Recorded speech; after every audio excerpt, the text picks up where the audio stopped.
The New York Times reported on January 26, 2026, that the U.S. Department of Justice, DOJ, during the Biden administration, initiated an examination into the personal finances of Representative Ilhan Omar, Democrat, Minnesota.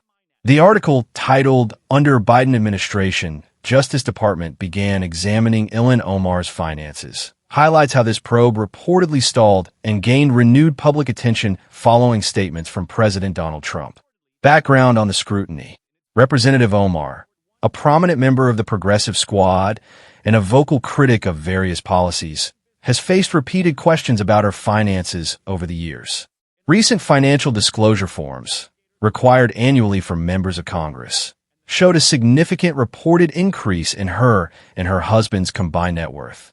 Some interpretations of these disclosures suggested a jump into the tens of millions of dollars, with claims circulating of figures as high as $30 to $44 million in certain ranges, sparking speculation and political attacks.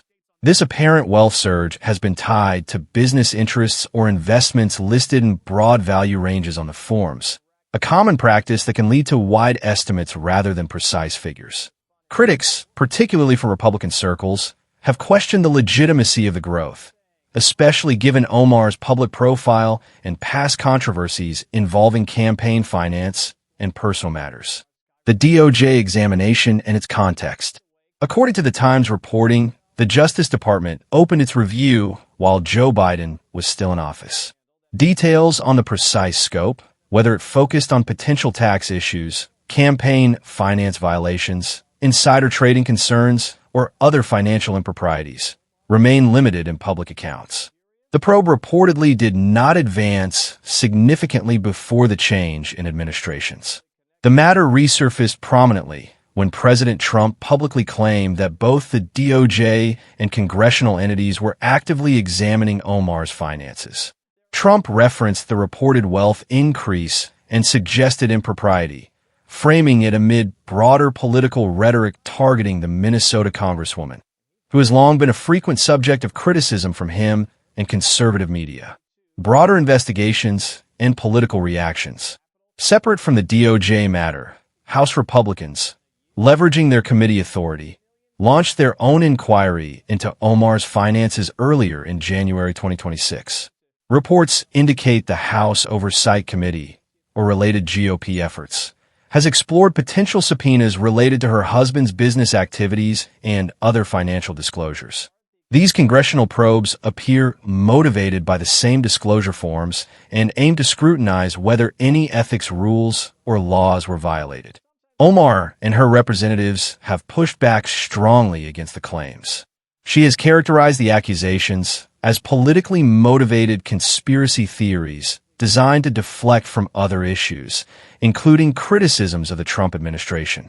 In responses to Trump's statements, Omar suggested the president was panicking and using her as a distraction. Fact-checking outlets and analyses, including from sources like Forbes, have noted that congressional financial disclosures often use wide asset ranges, making dramatic net worth claims unreliable without more granular evidence. No charges or formal findings of wrongdoing have been publicly confirmed in connection with these matters as of late January 2026. Implications.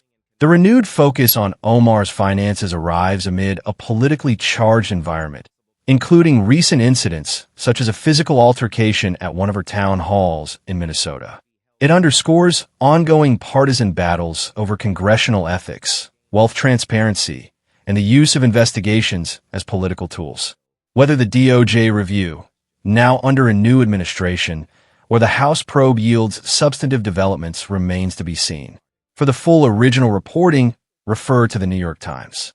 This situation highlights the intersection of financial disclosure requirements, political polarization, and public scrutiny of elected officials' personal wealth.